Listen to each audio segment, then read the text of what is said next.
வணக்கம். இது வழக்கு.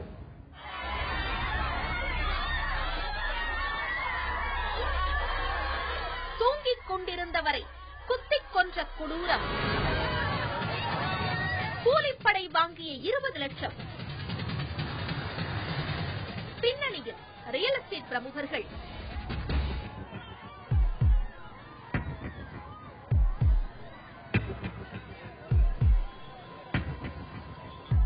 இம்மாதம் பிப்ரவரி 13ஆம் தேதியன்று முன் இரவு நேரம் திடீரென திருவண்ணாமலையே ஸ்தம்பித்துப் போனது.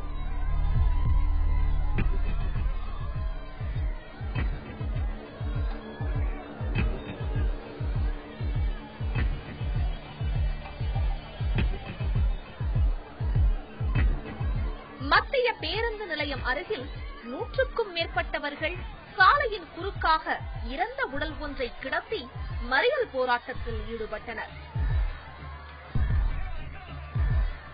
வயது வித்தியாசமின்றி ஆண்களும் பெண்களும் குழந்தைகளுமாக அங்கு கூடி நின்று தீராத துயரத்தில் கதறி அழுதார்கள்.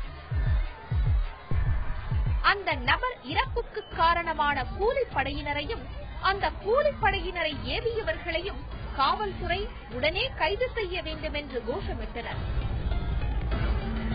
மறியல் நடந்த இடத்திற்கு வந்த காவல்துறையினர் பிணத்தை வைத்து மறியலில் ஈடுபட்டவர்களை கலைந்து போகும்படி எச்சரித்தனர். இறந்த நபரின் குடும்பத்தினர்களும் உறவினர்களும் கொந்தளித்து ஆவேசப்பட்டனர்.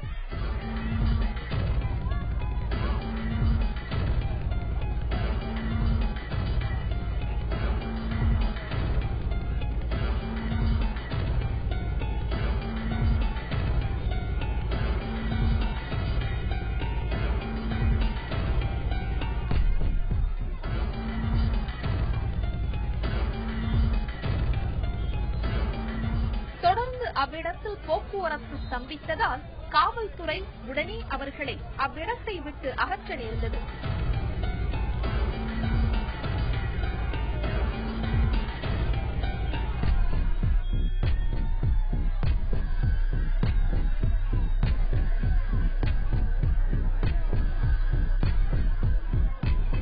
கூலிப்படையினரால் கொடூரமாக கொலை செய்யப்பட்ட அந்த நபர் யார்? அதன் பின்னணி என்ன? திருவண்ணாமலை புதுவாணியங்குளம் 7வது தெருவில் வசிப்பவர் சுப்பிரமணி. 58 வயது நிரம்பிய இவர் ஒரு விவசாயி. சுப்பிரமணி இவரது தந்தை கண்ணன் காலத்தில் இருந்து ஈசான்யம் அருகில் பல கோடி ரூபாய் மதிப்புள்ள சிவா கார்டன் என்ற 5 ஏக்கர் நிலத்தில் பயிர் செய்து கொண்டு அதற்குரிய வரியையும் முறையாக கட்டி வந்தார். மழை குறைந்து விவசாயம் பொய்த்ததால் சுப்பிரமணி சில காலம் கூலி வேலைக்காக சென்னை சென்று விட்டார்.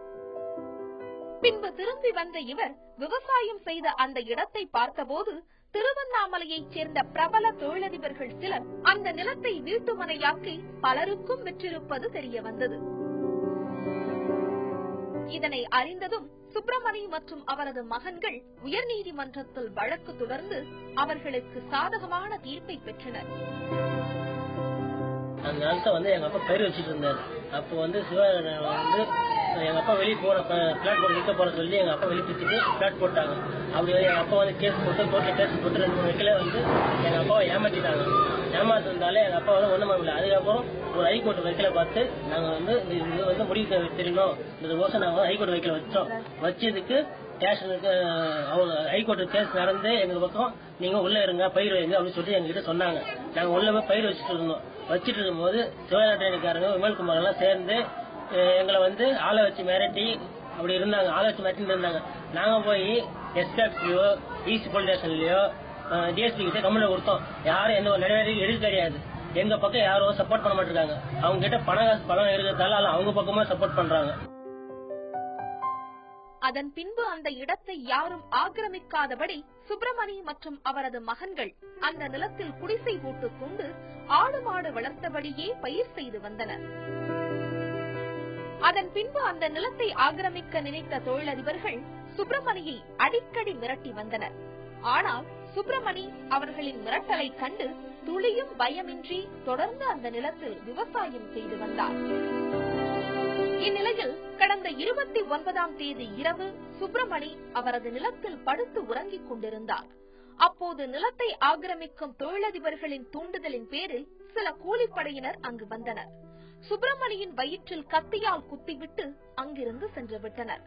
பின் குடல் சரிந்த ரத்த வெள்ளத்தில் ஆபத்தான நிலையில் படுக்கையில் கிடந்த சுப்பிரமணியை அவரது குடும்பத்தினரும் உறவினர்களும் திருவண்ணாமலை அரசு மருத்துவமனையில் சிகிச்சைக்கு சேர்த்தனர். ஆனால் சுப்பிரமணியின் நிலை மிக மோசமாக பின் மேல் சிகிச்சைக்காக சென்னை ராஜீவ்காந்தி மருத்துவமனையில் கொண்டு சென்று சேர்த்தனர்.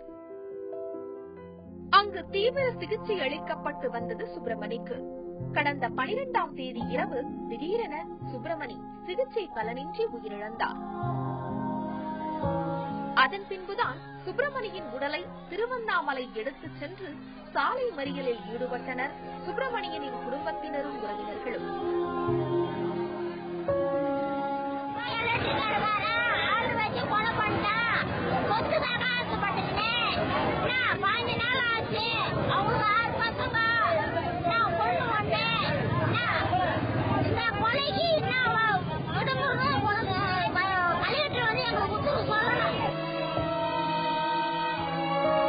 சுப்பிரமணியை தூங்கிக் கொண்டிருந்த போது குத்திக் கொன்ற கூலிப்படையினரை காவல்துறையினர் விரைந்து கைது செய்யவில்லை என்கிற குற்றச்சாட்டை முன்வைத்தனர் சுப்பிரமணியின் உறவினர்களும் குடும்பத்தினரும்.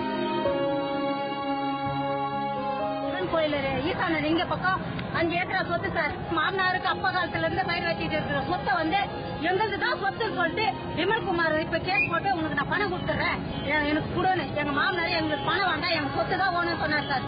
அதனால என்ன பண்ணாரு சார், விமல்குமார் கூலி படம் வச்சு இன்னைக்கு 16 நாள் ஆச்சு சார். எங்க மாமனார் கொத்தியால குத்தி எங்க மாமனார் செத்துட்டார் சார். புகார் கொடுத்ததுக்கு அரெஸ்ட் பண்ணல சார். எந்த ஒரு நடவடிக்கையும் எடுக்கல சார். அவங்களுக்கு பணம் இருக்கு சார், எங்களுக்கு பணம் இல்ல சார். எங்க ஏழைப்பட சார், அவங்களுக்கு பணப்பட சார். பணப்பட சொன்னா சார் பேசுறாங்க, ஏழைப்பட பக்கம் பேசல சார். மேலும் குற்றவாளிகள் யார் என்று தெரிந்தும் காவல்துறை கண்டும் காணாமல் இருக்கிறது என்கிற குற்றச்சாட்டையும் முன்வைக்கின்றனர் சுப்பிரமணியின் உறவினர்களும் குடும்பத்தினரும். என் பெரியப்பாவை கொலை பண்ணி 15 நாள் ஆகுது. 15 நாள்ல கொலை பண்ண நாள்ல போய் நாங்க போய் மனு கொடுத்தோம். இந்த மாதிரி எங்க பெரியப்பாவை கொலை பண்ணிட்டாங்க சொல்லிட்டு. ஆனா இன்னும் வரையும் 15 நாள்ல ஆயிடுச்சு, இன்னும் வரையும் எதுவுமே பண்ணல, நடவடிக்கை எடுக்கல, விசாரணை பண்ணல. கொலை பண்ணவங்களும் யாரும் தெரியும் நாங்க சொல்றோம், சொல்லி அவங்க ஒரு நடவடிக்கை கூட எடுக்கல. மேலும் அடுத்து என்ன நடக்குமோ என்று பயந்து கிடப்பதாகவும் கூறுகின்றனர் குடும்பத்தினர்.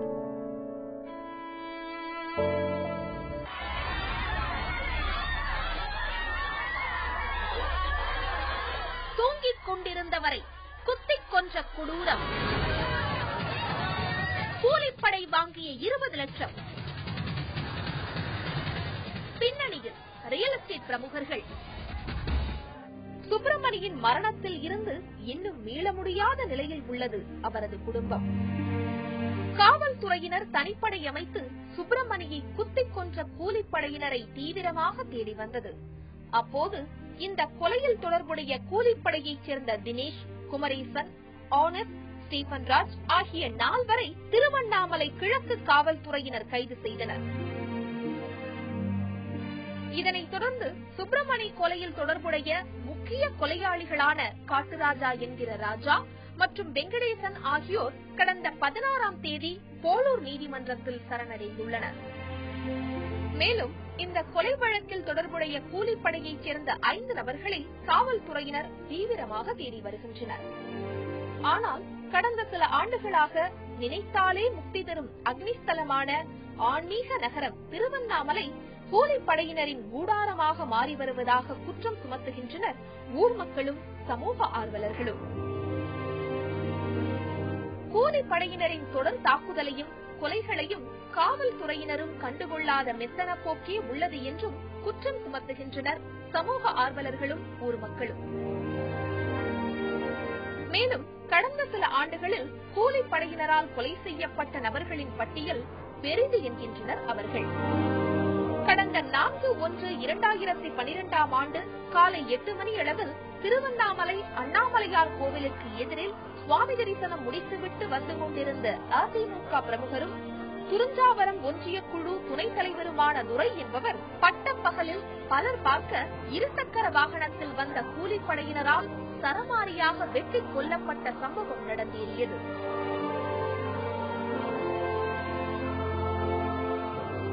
இந்த கூலிப்படையினர் அன்று காலையில் இருந்தே துரையை பின்தொடர்ந்து வந்து கோவிலுக்கு அருகே சந்தர்ப்பம் கிடைத்ததும் வெட்டியது கண்டுபிடிக்கப்பட்டது.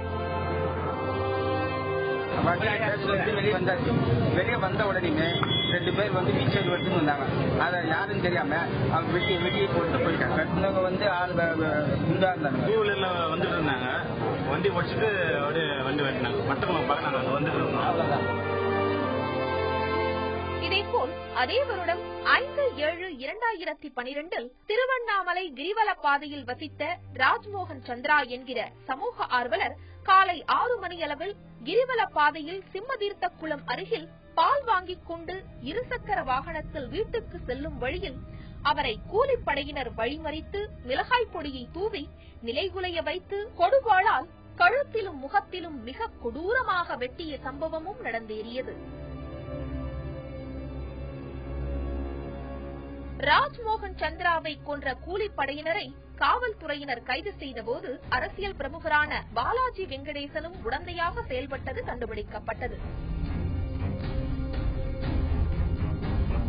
இன்னைக்கு பாலாஜி வந்து அவர் குற்றம் செய்ததாக, ஒரு கொலை குற்றம் செய்ததாக இன்னைக்கு வந்து கைது செய்யப்பட்டிருக்கிறாரு.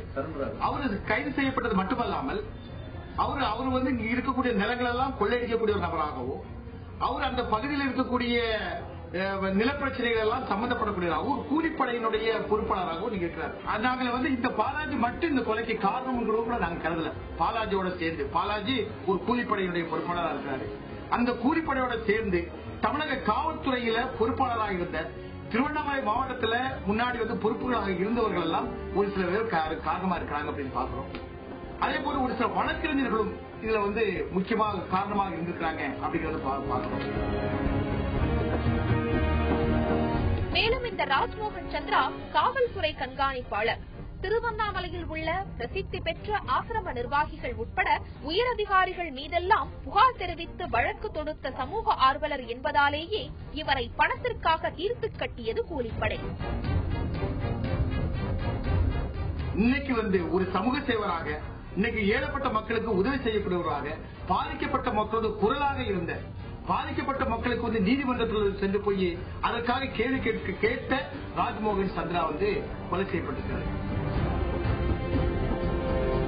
இதனை அடுத்து கடந்த 10/9/2014 திருவண்ணாமலை மாரியம்மன் கோவில் தெருவில் வசிக்கும் முன்னாள் ராணுவ வீரர் லோகநாதனின் மகன் ராஜ்குமார் என்கிற 27 வயது வாலிபரை தீர்த்து கட்டியது கூலிப்படை. நிதி நிறுவனம் நடத்தி வந்த ராஜ்குமார் சம்பவம் நடந்த அன்று அதிகாலை நடைப்பயிற்சிக்காக திருக்கோவிலூர் சாலையில் உள்ள நகராட்சி ஆண்கள் மேல்நிலைப்பள்ளி மைதானத்தில் நடந்து கொண்டிருந்த போது காரில் வந்த கூலிப்படையைச் சேர்ந்த 4 பேர் அவரை சரமாரியாக வெட்டிவிட்டு தப்பிச் சென்றது. மருத்துவமனை தூக்கிச் சென்று சிகிச்சை அளிக்கப்பட்டு வந்த ராஜ்குமார் சிகிச்சை பலனின்றி பரிதாபமாக இறந்து போனார். இந்த வரிசையில் தற்போது விவசாயி சுப்பிரமணி கூலிப்படையினரால் இரவு தூங்கும் போது கத்தியால் கொடூரமாக குத்தப்பட்டு இறந்து போயுள்ளார்.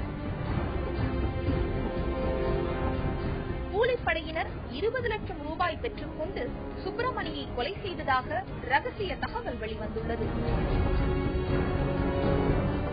இதுபோல் கூலிப்படையினரின் தொடர் தாக்குதலில் இருந்து திருவண்ணாமலை பாதுகாக்கப்பட வேண்டும் என்பதே பொதுமக்களின் ஒரே வேண்டுகோளாக இருக்கிறது.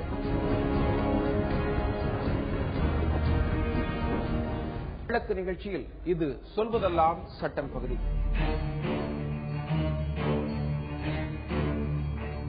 கிருஷ்ணகிரி கொடகரை சிறுமி பலாத்கார வழக்கில் வந்து அவரது தந்தை வந்து விரிவான விசாரணைக்கு கோரியுள்ளார். அவர் காவல்துறை அதிகாரிகள் உரிய நடவடிக்கை எடுக்கவில்லை அப்படின்னு ஒரு குற்றச்சாட்டு வைத்திருக்கிறார். இப்படிப்பட்ட தருணங்கள்ல ஒரு புகாரை விசாரிக்க வேண்டிய ஒரு காவல்துறை அதிகாரி இல்ல அதிகாரிகள் அவரது கடமையை செய்ய தவறும் பட்சத்தில் என்ன மாதிரியான பரிகாரங்கள் பாதிக்கப்பட்டவருக்கு இருக்கிறது? உச்சநீதிமன்றம் வந்து பல தீர்ப்புகள்ல அறுதியிட்டு கூறியிருக்கிறது. என்ன மாதிரியான வழக்குகள்ல வந்து சிஎஸ்ஆர் சமுதாய பதிவேடு, அதாவது அந்த சிஎஸ்ஆர்ல வந்து ஒரு பதிவு செஞ்சு வழக்கு விசாரிக்கணும், மற்றது முதல் தகவல் அறிக்கை பதிவு செஞ்சு என்ன வழக்குகளை விசாரிக்கணும்னு சொல்லி உச்சநீதிமன்றம் வரையறை செய்திருக்கிறது. அப்படி முதல் தகவல் அறிக்கை வந்து பதிவு செய்து விசாரிக்க வேண்டிய வழக்குகள்ல அப்படி விசாரிக்காமல் எல்லாமே விசாரிச்சு விட்டு முதல் தகவல் அறிக்கை பதிவு செஞ்சால் அது வந்து சார்ஜ் ஷீட், ஃபைனல் ரிப்போர்ட், இறுதி அறிக்கையாகத்தான் பாவிக்க வேண்டியிருக்கிறது. ஆகவே போலீசார் வந்து எந்த ஒரு வழக்காக இருந்தாலும் சரி, மிக கடும் குற்றங்களாக இருக்கும் பட்சத்தில், அது பாதிப்பு அதிகமாக இருக்கும் பட்சத்தில், சமுதாயத்துக்கு எதிரான ஒரு குற்றமாக இருக்கும் தருணங்கள்ல அப்படிப்பட்ட விஷயங்கள்ல உடனடியாக வந்து புகாரை பெற்ற உடனேயே தாமதமின்றி முதல் தகவல் அறிக்கை பதிவு செஞ்சு அந்த அடிப்படையில் விசாரணை மேற்கொள்ளணும்னு சொல்றாங்க.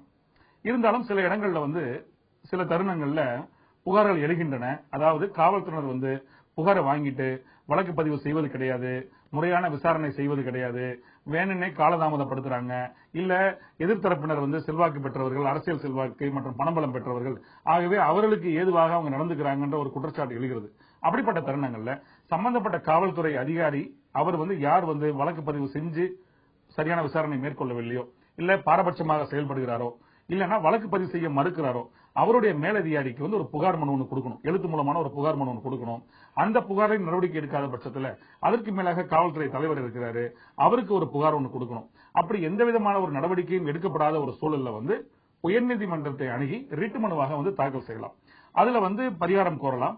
அப்படிப்பட்ட தருணங்கள்ல நீதிமன்றம் அந்த ரிட் மனுவை ஏற்றுக்கொண்டு அதற்கு நோட்டீஸ் அனுப்பிச்சு சம்பந்தப்பட்ட காவல்துறையினர் என்ன சொல்றாங்க, அவருடைய வாதம் என்னவாக இருக்கிறது அப்படிங்கிற விஷயங்களை பதிவு செய்து, உண்மையிலே பாதிக்கப்பட்டிருக்கிறார் ஒருத்தர், அவருடைய புகார் சரியாக பரிசீலனை செய்யப்படவில்லை, விசாரிக்கப்படவில்லை, அவருக்கு பாதிப்பு இருக்கிறது அப்படிங்கறது தெரியும் பட்சத்தில் வந்து இடைக்கால நிவாரணம், அதாவது நஷ்டஈடாக வழங்கவும் சரி, அதே போல சம்பந்தப்பட்ட நபர்கள் மீது துறை ரீதியான நடவடிக்கை எடுக்கவும், இல்லைன்னா வழக்கு விசாரணையை வேறு ஒரு ஏஜென்சிக்கு மாற்றம் செய்யவும் உயர்நீதிமன்றம் உத்தரவு பிறப்பிக்கிறது. இது தவிர வந்து ஹியூமன் ரைட்ஸ் கமிஷன் இருக்கிறது, SC/ST கமிஷன் இருக்கிறது, பெண்களுக்கான கமிஷன் இருக்கிறது, இப்படி ஏராளமான கமிஷன்கள் வந்து இந்திய அரசியலமைப்பு சட்டம் வகுத்து கொடுத்த நீதியின் அடிப்படையில் வந்து செயல்பட்டுக் கொண்டிருக்கின்றன. அங்கெல்லாம் புகார்கள் கொடுக்கலாம் சம்பந்தப்பட்டவர் அந்த பிரிவினராக இருக்கும் பட்சத்தில். இது தவிர உரிய நடுவர் நீதிமன்றத்தில் வந்து ஒரு பிரைவேட் கம்ப்ளைண்டாக வழக்கு தாக்கல் செய்யலாம் 200 CRPC. அதுல வந்து அவங்க வந்து யார் அந்த காவல்துறை அதிகாரி வந்து செயல்படுறாரோ, சாதகமாக செயல்படுகிறாரோ அவரையும் ஒரு தரப்பினராக சேர்த்து, யாரால பாதிக்கப்பட்டாங்களோ அவங்களையும் ஒரு தரப்பினராக சேர்த்து ஒரு மனு ஒன்று சொல்லி அதுல என்னென்ன குற்றச்செயல்கள் இந்திய தண்டனை சட்டத்தின் அடிப்படையில் என்னென்ன குற்றச்செயல்கள் அவங்க பாதிக்கப்பட்டிருக்கிறாங்களோ அந்த அடிப்படையில் ஒரு வழக்கு தாக்கல் செய்யலாம். ஆகவே ஒரு காவல்துறை அதிகாரிகளோ அவருடைய பணியை செய்யாத பட்சத்தில் அதற்கு அடுத்த கட்டமாக பாதிக்கப்பட்டவருக்கு நிவாரணமாக வந்து சட்டம் பல விஷயங்களை வந்து வரைமுறை செய்திருக்கிறது. அதற்கு மேலாக உயர்நீதிமன்றத்தை அணுகியும் அவங்க ரிட் மனு தாக்கல் செய்யலாம், இல்லனா பிரைவேட் கம்ப்ளைண்டாக சம்பந்தப்பட்ட நடுவர் நீதிமன்றத்தில் வழக்கு தாக்கல் செய்யலாம். இப்படியான சட்டப்பூர்வமான பரிகாரங்கள் பாதிக்கப்பட்டவருக்கு இருக்கிறது. மீண்டும் வேறொரு வழக்கோடு உங்களை சந்திக்கிறேன். நன்றி, வணக்கம்.